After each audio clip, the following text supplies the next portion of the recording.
그 확신이라는 거는 한순간에 오는 게 아닌 것 같아요. 내 길이다, 이것 말고는 없다라는 확신을 얻기 위해선 갑자기 뭘 했는데 뭐가 딱 잘 돼서 와 이거야 라는 거라기보다는 역사가 필요한 것 같아요. 제 생각에는. 그림 그리는 걸 어렸을 때부터 좋아했지만 그걸 가지고 내가 먹고 살아야지라는 확신을 그땐 갖지 못했었죠. 그런데 대학교에 들어가서 여행을 가기 위해서 돈을 벌자. 그래서 2년 반 동안 가진 일을 했어요. 그 일을 하면서 내가 평생 할 일은 아니구나. 나는 어떤 회사에 들어가서 어떤 일을 하는 것보다 돈을 좀 덜 벌더라도 그림 그리면서 사는 게 더 행복하겠다. 1년 10개월이라는 시간 동안 매일 그림을 그리고 여행을 해요. 매일매일 하면 다 질리고 정말 진절머리 나는 것들도 있잖아요. 근데 너무 즐겁고 행복했어요. 그리고 그게 저를 많이 바꿔주기도 했고 또 여행이라는 게 나한테 정말 소중한 영감의 매체구나 라는 확신 퍼센트가 더 커진 거죠. 돌아와서 제가 그림으로 사람들에게 소통이 되고 공감되는 그 과정 속에서 끊임없이 제가 변하지 않는 저를 다시 한번 보게 되면서 모든 경험을 다 결합했을 때 와, 난 이거다 라는 확신이 완벽하게 생긴 거예요. 26, 7, 8 초반까지 거의 기본 생활 유지만 되는 돈만 벌었지 모을 수 있는 돈이 하나도 없었는데 그 고비를 끝까지 다 버텨내고 해내는 분들이 나중에 그걸로 경제활동을 하시더라고요. 어쨌든 내가 좋아하는 일로 돈을 벌고 있는 경험을 하고 나니까 앞으로도 할 수 있겠다라는 확신이 생긴 거예요. 물론 당연히 힘들겠지만. 저는 여행을 하면서 받은 영감을 그림으로 그리고 글로도 표현을 하는 화가이자 여행 작가인 김물길입니다.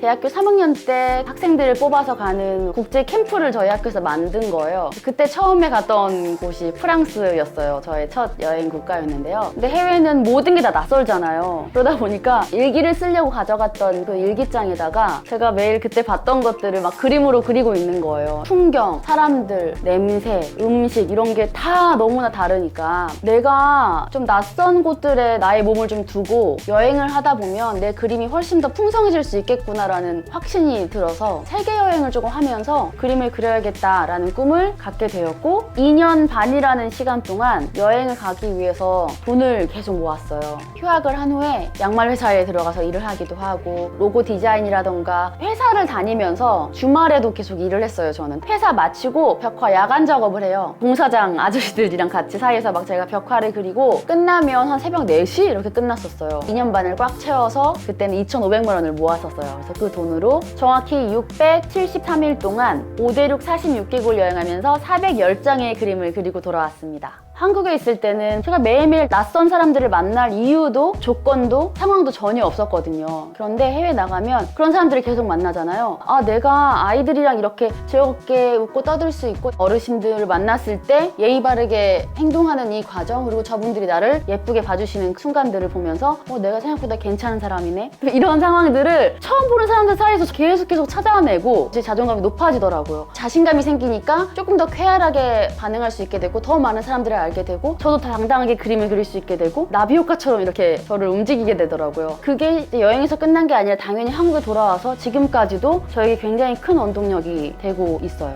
근데 제가 제적당했었거든요. 저희 학교에서 그때 메일이 왔어요. 이번 학기에 복학 못하면 제적이라고. 저희 부모님도 다 알고 난리가 났었어요, 그때는. 1년 남았는데도 지금 학교 잘려서 어떡할 거냐, 당장 빨리 한국 와라 막 이렇게 계속 말씀하셨는데 이제 그 당시 저한테는 어떤 생각이었냐면 내 인생 전체에서 지금 아니면 안 되는 게 저에게 가장 큰 기준이었거든요. 학교에 가서 공부를 하는 1년이 아니라 다시 돌아오지 않을 이 여행의 순간을 누리는 게 내 인생에서 지금 절대 돌아오지 않을 거라고 생각을 하니까 학교가 문제가 아니더라고요, 저는. 그래서 제가 메일로 쭉 써서 저희 부모님한테 보냈어요. 정말 처음엔 반대를 많이 하셨다가 제 메일을 받으시고 너가 얼마나 고민하고 진심으로 여행을 하고 싶어 하는지 알겠다. 여행을 믿어주기로 했으니까 앞으로 건강하게만 여행하고 돌아와라 저한테 그렇게 얘기했었거든요. 그래서 제가 학교 잘리고 제가 남은 돈으로 여행을 하고 돌아왔어요. 근데 부모님을 그래도 실망시켜드리고 싶진 않았어요. 대학교는 졸업을 해야겠다라는 생각을 해서요. 한국에 돌아와서 3년 정도 책도 내고 이런저런 활동을 한 후에 재입학해서 9년 만에 저는 대학교 졸업을 했어요. 그래서 29살에 전 졸업했습니다.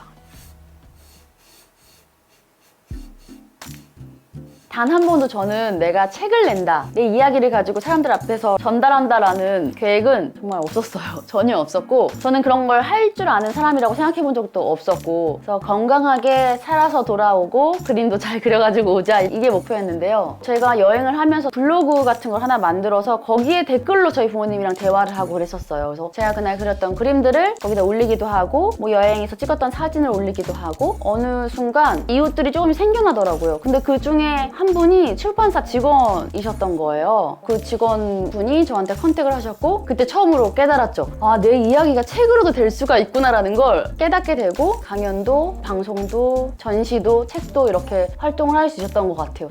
첫 번째 전시할 때는 그림을 안 팔았어요. 아까워서. 그걸 어떻게 팔지? 그래서 거기다 쟁여놔요. 근데 결과적으로 쟁여놓잖아요? 아무도 안 봐요. 저도 안 봐요, 그림을. 근데 이게 내가 원했던 삶이 아닌 거예요. 내가 공짜로 누구한테 줘도 걸어져 있으면 두세 명이라도 이 그림을 볼 텐데, 이 수십 개, 수백 개 그림을 내가 갖고 있어서 뭐 하나, 약간 이런 현타가 왔다고 해야 되나요? 그래가지고 제가 그 다음 두 번 전시할 때 그림을 엄청 저렴하게 다 팔았어요. 그래서 그때는 대학생도 고등학생도 제 그림을 다 살 수가 있었어요. 그림을 파는데 이게 너무 좋은 거예요. 첫 번째는 내 그림을 사람들이 산다는 게 너무 충격적이었고, 두 번째는 돈을 벌 수 있구나라는 거였어요. 돈을 벌기 시작하니까 제가 더 열심히 그림을 그려요. 이건 정말 솔직하게. 그러니까 저는 이렇게 제 그림을 제 분신이라고 생각을 해요. 제 분신들이 곳곳에서 사람들이 대화를 했으면 좋겠어요. 그래서 더 그림에 올인할 수 있고, 더 퀄리티 있는 그림을 그려내고, 그러면서 사람들이 또 그 그림에 대해 투자를 해요. 어딘가에 걸려있고 누군가의 손 안에 있으면 그 사람들이 보게 되고 하는 그 과정들이 힘을 얻을 수 있는 방법이라고 생각을 해요. 그래서 조금 더 가볍게 깊이 있게 스며들 수 있는 게 저한테는 더 중요했고, 그렇기 때문에 저는 SNS가 저에게 굉장히 적합하다고 생각을 했었어요. 그림을 그리면서 사람들에게 제 그림이 얼마나 소통이 될 수 있는지, 또 공감이 될 수 있는지를 그때그때 또 확인할 수가 있는 거예요. 그러면 많은 분들이 제 그림을 좋아해 주시고, 그럼 제가 힘을 얻고 전시를 열고 그림을 구입해 주시는 분들이 해가 지날수록 생기게 되더라고요. 그래서 저는 여행이든 활동을 하고 또 그림을 그리고, 그런 선순환이 계속 이루어지는 것 같아요.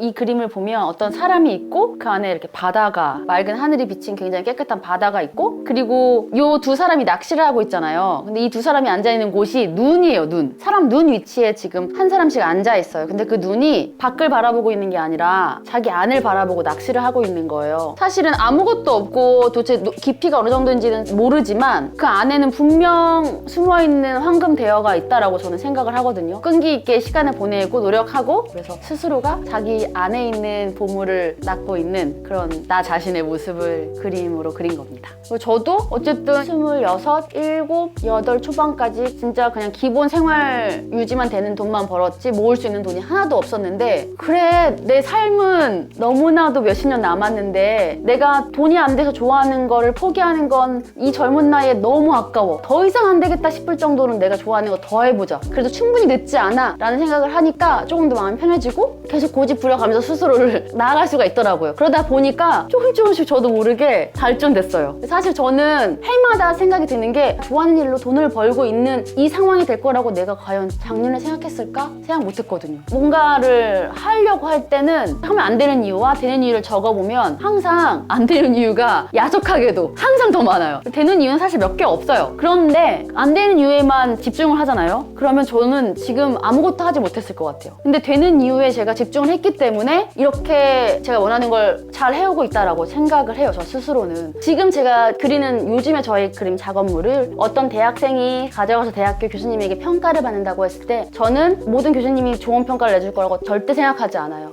이 그림 너무 가벼워, 이건 일러스트를 그려놓은 거지, 이렇게 얘기할 수도 있어요, 정말. 근데 그렇게 평가를 받지 않고 제 마음대로 계속 그림을 그리다 보니까 자연스럽게 저만의 스타일이 생기더라고요. 조금 더 상상력도 풍성해지고, 제가 원하는 걸 더 솔직하게 표현할 수 있게 되고, 내 것만 그린다는 것 자체가 이미 충분히 개성 있는 작가의 활동을 할 수 있다고 생각을 하거든요. 인생에서 내가 선택해야 될 것 같은 정말 몇 가지 선택 정도는 내가 되는 이유 하나만으로, 그게 어떤 뜬구름을 잡는 이유든 상관없이 한번 해볼만 하지 않을까. 만약에 잘 안 되면은 어쩔 수 없지만, 내가 실패했어, 엄청 잘 못했어, 엉터리야, 그런 경험들이 많이 있어야 더 내가 확신 있는 어떤 결과물에 가까워질 수 있는 거잖아요. 그래서 좀 더 집중하는 포커스가 주변 사람들이 말하는 안 되는 이유, 수십 가지 그 이유가 아니라 추상적이더라도 내가 만든 그 이유를 따라가 보는 게 정말 인생의 신의 한 수 같은 도전이지 않을까라는 생각이 들어요.